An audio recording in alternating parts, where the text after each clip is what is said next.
Assalamualaikum warahmatullahi wabarakatuh. Nama saya Putri Tia Hadikusuma. Pada hari ini saya akan menjelaskan sebuah topik presentasi yang berjudulkan kebijakan pemerintah dalam penanggulangan dan pencegahan merebaknya varian Omicron.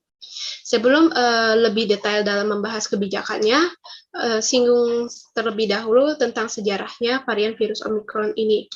Varian Omicron ini pertama kali terdeteksi di Afrika Selatan pada tanggal 26 November 2021. Namun hasil penelitiannya masih terbatas. Perlu studi lebih lanjut untuk menguatkan hasil temuan. Anggota WHO, Maria van Kerkhove, mengatakan bahwa studi lebih lanjut ini membutuhkan waktu yang cukup lama untuk mendiagnosa hasil dampak kondisi pada tubuh kita. Lalu Dr. Amin Subandrio juga mengatakan keterbatasan informasi ini jangan membuat masyarakat panik, namun tetap tenang dan menjaga prokes. Lalu apa yang membedakannya dengan varian Delta dan dampak bagi kesehatannya? Yang pertama, masuk ke dalam varian of concern, karena tingkat penularannya cukup tinggi. Yang kedua, dapat menghindari pendeteksi imun tubuh dan mengurangi efektivitas dari vaksin. Yang ketiga, 2 kali lipat mutasi dan masa inkubasinya cepat. Mutasi dari Omicron ini sebesar 50 mutasi, sedangkan varian Delta hanya 10. Dan masa inkubasi Omicron hanya butuh 3 hari, sedangkan varian Delta butuh 6 hari. Lalu tanpa gejala anosmia, yaitu gejala tanpa hilangnya rasa penciuman dan rasa perasa. Namun selebihnya gejala-gejala lain masih sama seperti yang lumrah terjadi. Lalu level keterjangkitan di Indonesia. Dari juru bicara vaksinasi COVID, Siti Nadia Tarmizi melaporkan peningkatan yang signifikan dari kasus harian sejumlah 454 naik menjadi 2 kali lipat sebanyak 802. Penularan lewat transmisi lokal dan pelaku luar negeri. Negara penyumbang transmisi Omicron di Indonesia adalah Uni Emirat Arab, Arab Saudi, Turki, dan Amerika Serikat. Namun, 2 negara yang paling tinggi saat ini adalah Turki dan Arab Saudi. Gejala yang paling banyak terjadi adalah batuk sebesar 47% dan flu 27%.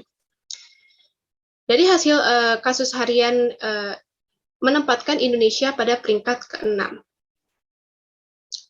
Dalam kasus Omicron ini, terdapat kontradiksi bertepatan dengan hari libur panjang Nataru. Lalu pemerintah mengadakan PPKM level 3 untuk libur Nataru 2021, namun ada sejumlah pendapat kontra dan pro. Kontra sendiri dari masyarakat sudah jenuh untuk mematuhi pemerintah dari awal PPKM 4 hingga level 1. Tidak bisa dipungkiri untuk bulan Juli tahun lalu sangat besar tingkat infeksi COVID-19 dan kasus angka kematiannya. Lalu pengusaha di sektor pariwisata menyayangkan rencana penerapan aturan PPKM saat libur Nataru tersebut, karena masyarakat yang sudah memesan tiket kendaraan atau transportasi hotel perlu untuk di-refund full tanpa penalti. Lalu dari pro-nya sendiri, dari anggota Satgas Penanganan COVID, bahwa PPKM ini bukan bermaksud untuk mengekang kebebasan masyarakat, namun demi keselamatan bersama.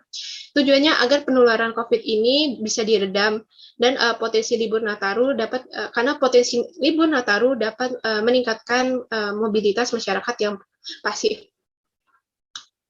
Lalu terjadinya kontrak tersebut, akhirnya pemerintah sepakat melakukan pembatalan PPKM level 3 libur Nataru. Melalui Menteri Dalam Negeri Tito Karnavian menerbitkan Inbedagri nomor 66 tahun 2021 tentang pencegahan dan penanggulangan coronavirus disease 2019, berlaku tanggal 24 Desember 2021 hingga 2 Januari 2022. Lalu alasan apa saja ya, alasan dan pertimbangan mengapa PPKM level 3 setuju dibatalkan oleh pemerintah. Yang pertama, varian Omicron tidak terlalu berbahaya. Walaupun mutasinya cepat dan angka penularannya tinggi, namun risiko infeksi kematiannya sangat sedikit. Lalu tidak ingin membuat masyarakat bingung, yaitu adalah level zonasi di setiap daerah berbeda-beda. Jadi digantikan dengan nama pengetatan libur panjang Nataru. Kemudian Indonesia sudah punya antibodi. Penelitian mengatakan antibodi masyarakat Indonesia sudah cukup baik karena ditunjang oleh vaksin. Dosis pertama sudah mencapai 76% dan dosis kedua 56%, khususnya di Pulau Jawa dan Bali. COVID-19 sudah melandai. Bulan November sampai Desember tidak ditemukan lagi berita-berita terinfeksi COVID-19 ataupun pemberitahuan tentang jumlah angka kematian karena COVID-19.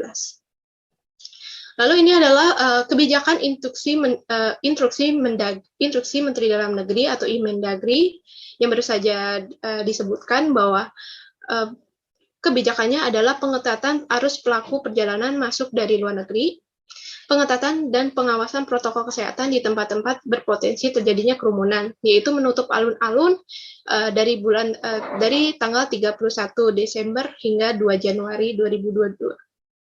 Lalu masyarakat yang melakukan perjalanan keluar daerah diminta wajib vaksin 2 kali, menggunakan aplikasi Peduli Lindungi dan melakukan swab antigen. Lalu seluruh jajaran pemerintah daerah termasuk Satpol PP, Satlinmas, dan penanggulangan bencana serta pemadam kebakaran untuk meningkatkan kesiapsiagaan.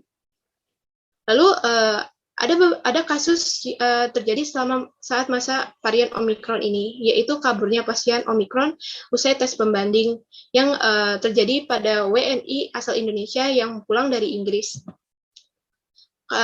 Pada tes pembanding pertama, tesnya positif, lalu tes yang kedua, pembanding keduanya negatif, sehingga meminta isolasi mandiri.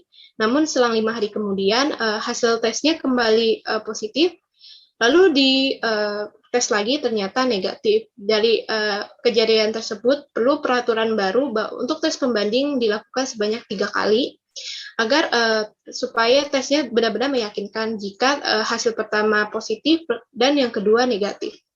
Lalu pengepungan pasien Omikron di apartemen Fluid. Ada pengepungan ini alasan pasien kabur karena ingin pulang, mandi, dan berganti pakaian. Penjemputan ini dilakukan oleh kepolisian yang dimintai oleh Satgas COVID. Untungnya pasien ini sangat kooperatif untuk dijemput ke Wisma Atlet. Lalu berikut adalah kebijakan nasional pemerintah menghadapi varian Omikron ini. Yang pertama, penutupan pintu masuk WNA, melarang WNA yang dari negara yang sudah dilarang masuk ke Indonesia dengan varian Omikron yang sangat tinggi.